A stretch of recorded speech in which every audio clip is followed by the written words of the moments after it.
Kemampuan dan kekuatan militer Indonesia memang sudah diakui dunia internasional. Publik Cina juga mengakui perkembangan militer Indonesia sangat besar. Salah satu media Cina menunjukkan bahwa militer Indonesia berkembang dengan sangat pesat. Kemudian kehebatan militer Indonesia terlihat dengan banyaknya negara yang mengajak Jakarta untuk latihan pertahanan bersama. Misalnya ada tetangga Indonesia, yakni Australia, yang juga kerap mengajak militer Indonesia untuk berpartisipasi. Ini menunjukkan bahwa Indonesia memang memiliki kekuatan militer yang mumpuni. Indonesia juga butuh dana besar untuk membuat iklim industri pertahanan yang kompetitif. Contohnya saat pemerintah Indonesia memesan kapal perang ke galangan swasta dalam negeri. Pesanan ini dapat membuat iklim industri pertahanan dalam negeri semakin kompetitif, supaya perusahaan-perusahaan senjata dapat menghasilkan inovasi untuk peralatan militer ke depannya. Juga secara tidak langsung, jika pemerintah memesan senjata ke perusahaan swasta, maka akan memaksa perusahaan negara meningkatkan kinerjanya untuk semakin kreatif dalam membuat alutsista. Iklim seperti inilah yang minimal harus ada di dunia industri pertahanan dalam negeri Indonesia, dan jalan tersebut ada bila perekonomian Indonesia terus merangkak naik. Apalagi dengan adanya gangguan Cina di Natuna Utara, menjadi pemicu agar industri pertahanan Indonesia lebih giat berinovasi membuat perangkat militer. Berbagai prediksi mencuat di mana Indonesia memang akan jadi negara besar.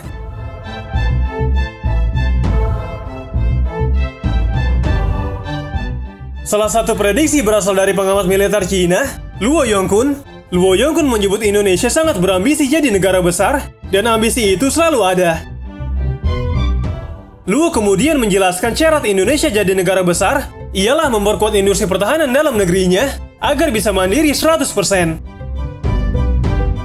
Luo Yongkun mengatakan, letak geografis, wilayah, dan perkembangan ekonomi Indonesia merupakan faktor yang menguntungkan untuk disebut sebagai negara besar, tetapi masih ada kekurangan yang jelas dalam kekuatan pertahanan nasional.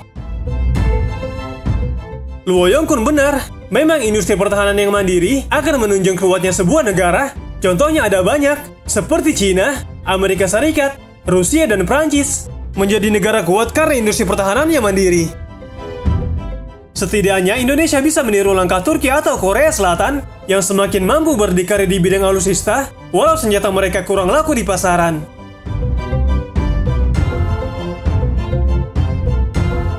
Selain itu, ada Wakil Presiden Komisi Eropa, Josep Borrell, yang memprediksi Indonesia akan menjadi negara besar.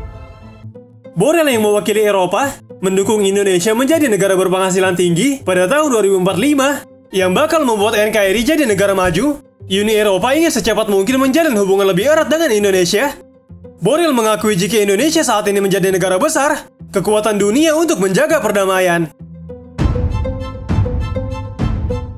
Josep Borrell mengatakan, akhirnya keamanan akan semakin penting dalam kerjasama kita. Indonesia adalah kekuatan perdamaian dan stabilitas di kawasan global. Strategi Uni Eropa untuk Indo-Pasifik sangat cocok dengan upaya dan tujuan kebijakan Indonesia. Indonesia meskipun memiliki masalah tertentu, dapat menjadi model di kawasan tentang demokrasi, pluralisme, serta toleransi.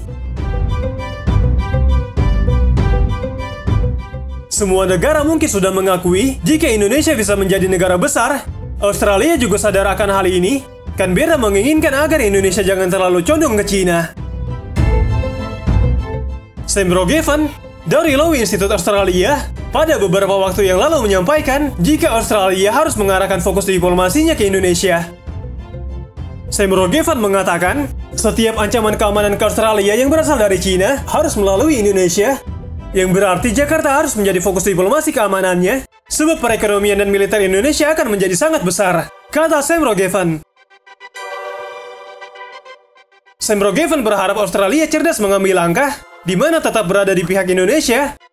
Sam Rogevan mengatakan, entah Australia harus merasa cemas atau santai tentang kebangkitan Indonesia, bagaimanapun juga hal itu pasti akan terjadi.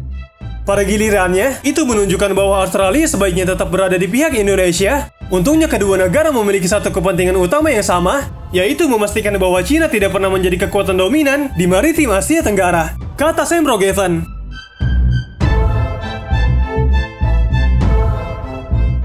Sementara itu, Direktur Program Pertahanan Institut Kebijakan Strategis Australia, Michael Sawbridge, menuturkan Australia harus khawatir bahwa Indonesia saat ini condong ke Cina. Saat ini Cina berusaha mendekati militer Indonesia dan ingin menjalin kerjasama dengan Indonesia. Michael Shubridge mengatakan, tidak diragukan lagi militer Cina ingin membangun hubungan yang lebih dekat dengan militer Indonesia. Akan tetapi ada beberapa kesulitan besar bagi mereka untuk melakukan itu, karena negara Cina membuat klaim yang melintasi yurisdiksi dan kedaulatan Indonesia. Jika memang benar demikian, Australia harus bertindak cepat menggandeng Indonesia sebelum nantinya benar-benar condong ke Cina.